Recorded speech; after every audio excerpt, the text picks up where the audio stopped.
Tommy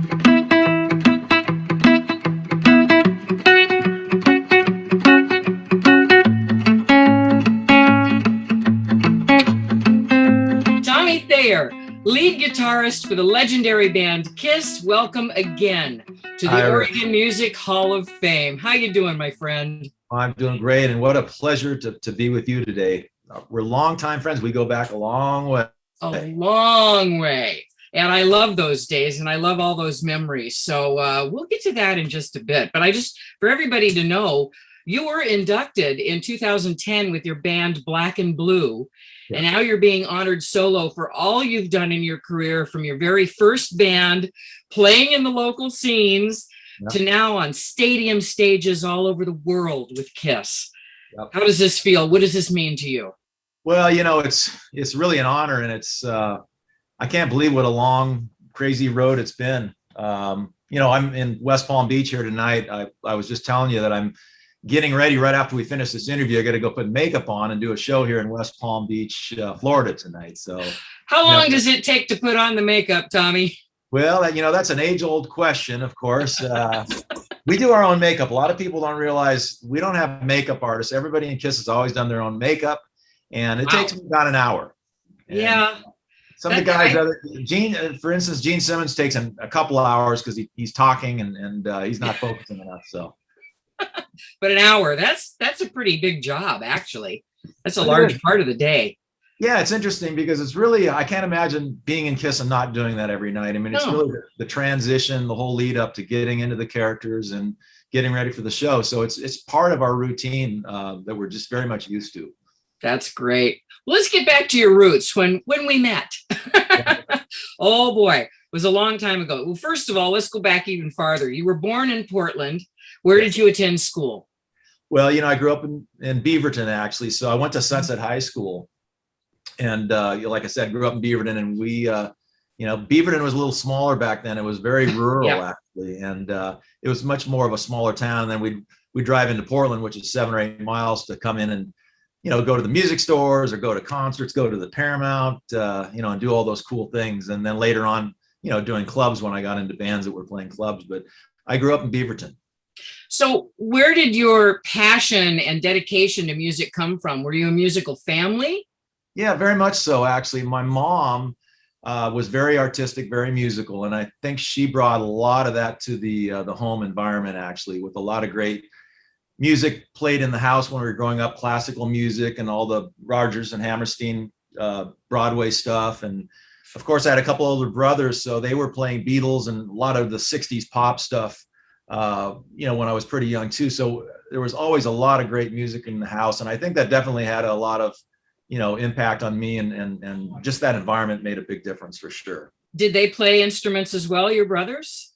Yeah, my brother John plays a little bit of guitar, but they do a lot of singing. My mom had a beautiful singing voice, and she was a violinist, and she was very talented and very artistic. She was a painter and everything. So, but everybody in the family was fairly musical, playing piano and a lot of singing and that sort of thing. So, now I remember when we met, you were playing clubs.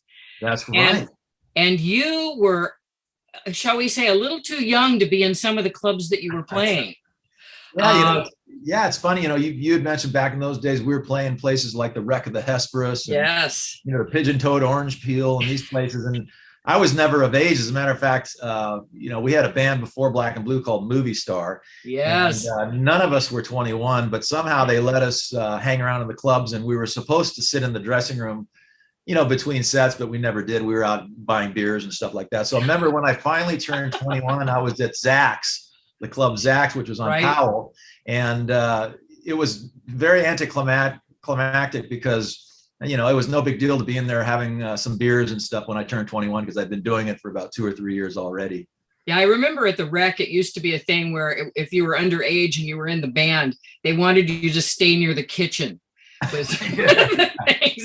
That's never going to happen. Of course, we never did that. No. No. Those were some great times, and playing the clubs in Portland, and Andy Gilbert from Pacific Talent, he would book all the bands, and he had a kind of a whole thing going on with all these bands playing these clubs, and we played for a whole week, like, as 4 or 5 nights, 4 sets a night. So we really cut our teeth. And a lot of people ask me, how did you, guitar playing, and a lot of times people are kind of impressed because I know all these songs if we're jamming and things like that. And I said, well, I played, these, long sets night after night, and kind of cut my teeth in Portland doing that. And I think that made a big difference, actually. Well, that's, of course it did. And from back then, just since we're going a trip down memory lane, what was your favorite venue to play back then? And the old Portland venues. There was a bunch of them. Yeah, I'd say it might have been Zach's, which was about 30th and Powell, because they had these 25-cent beers in these big, huge 16-ounce cups. Yeah. And anyway, it was just seems like I always have a lot of good memories there. A lot of girls and things hanging around. And Zach's was always happening. It was always happening there. It was a different thing back then, and it was really we had a lot of fun, no doubt about it. Well, now that you've been in these amazing halls all over the world, what's your favorite venue that you've played with Kiss? That's a great question, and I do have one in mind, actually. We play all over the world, as you know, but there's a venue in Verona, Italy. It's called the Arena, and it's a 2,000-year-old Roman-built stone arena. It looks a lot like the Colosseum, in Rome, except it's more intact. But it's just this beautiful, dramatic place, and it's just still all original. And even in the backstage areas, it's not modernized at all. It's all these stone chambers where the dressing rooms are, and it's just, if you haven't been there or you haven't seen it, look it up, Google it sometimes. It's the Arena in Verona, and it's just this beautiful place. And we've done a couple shows there before, so that's probably my favorite. So it probably gives you the chills every time you go there. It's yeah. I mean, literally, it's a 2,000-year-old place, and who knows what all happened back there in the days of the Romans and all that kind of stuff. So for those who don't know, can you give me a little synopsis of how your connection with Kiss came about? Because you were quite a fan as a kid growing up.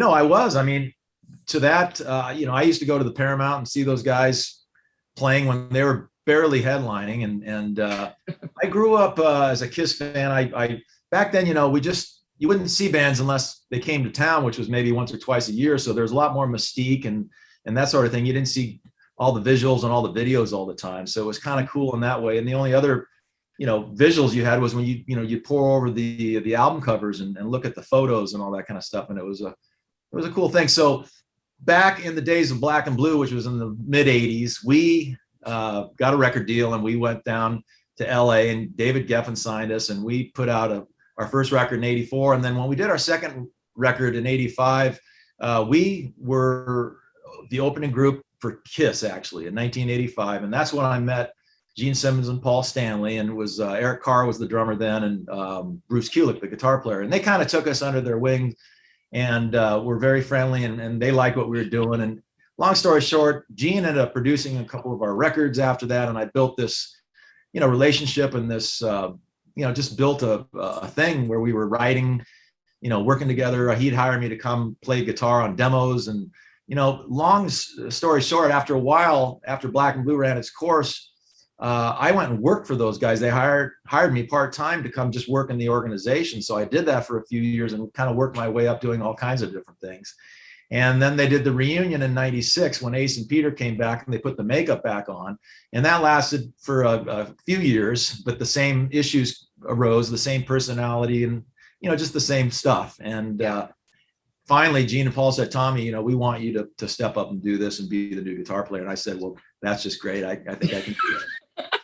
And there you've been ever since. That's fantastic. About 20 years now. So that's amazing. Now you're deeply involved with a lot of philanthropic organizations.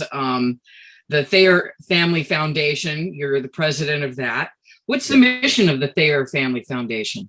Well, we're supporting veterans causes. My dad was a brigadier general, James Thayer. He was, a real decorated Army guy, and he actually fought in World War II in 45 in Europe, and became rose up through the ranks, and he's very respected, and so that kind of got, none of us kids were in the military, which is kind of surprising, but it made us care about these types of causes, and so the Thayer Family Foundation is about supporting veterans and different veterans type causes. And the one thing we're really focusing on this year is the veterans homelessness in Portland. As we all know, the homelessness issues have really hit crisis levels, and we want to help, at least from the veteran standpoint, which I think is 15 to 20% of the homeless on the streets in Portland are vets. And so we're affiliated with this organization in Portland called Do Good Multnomah. And their whole thing is like finding solutions and solving these problems with the veterans on the streets. And they're getting people off and getting them into, temporary and then permanent housing and all that kind of stuff, and dealing with, if there's drug issues or any kind of, other types of things that need to be dealt with. They're very effective. So we're working on that. And I feel good. We all feel good. It's me and my brothers, and we're into what we're doing. We just did a big fundraiser about 2 weeks ago and raised $600,000. So it's going to that right towards that cause. And that's going toward the homeless situation and the veterans who are homeless in Portland. And that's incredible. Well, exactly. I love you that you're staying so involved in your community. That means a lot.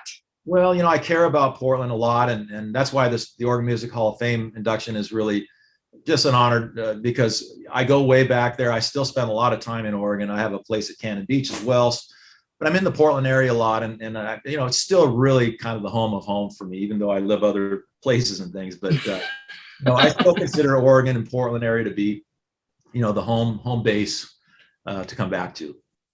What is it in music that you haven't done yet that you'd still love to do?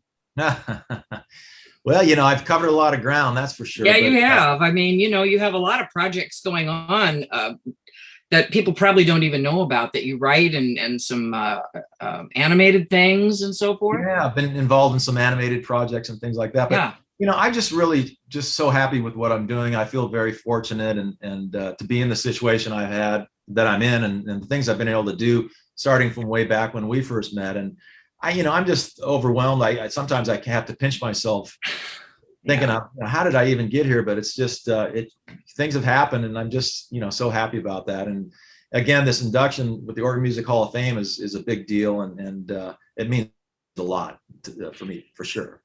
We love that you're out there representing, and we miss you terribly when you're not here. But we love to watch you go on throughout the world and just spread your love of music and your talent, and just still be who you are. I mean, you're still the same guy that I met all those years ago, and that means a lot to me. And so from the bottom of our hearts, thank you and congratulations. Well, again. Gosh, it couldn't be better to have an opportunity for us to see each other right now. And, we go way back, like I was talking about, you were talking about, and the KGUN years, and even K-Van before that. Oh, yes. Those were the early days and really important times in my growth. And just, so it's been a pleasure knowing you, and we'll continue to be great friends. I love that. Well, Tommy, welcome again to the Oregon Music Hall of Fame, inducted twice now. Congratulations, my friend. You deserve it. Oh, thank you very much. I'm honored, and what a thrill. Thank you very much.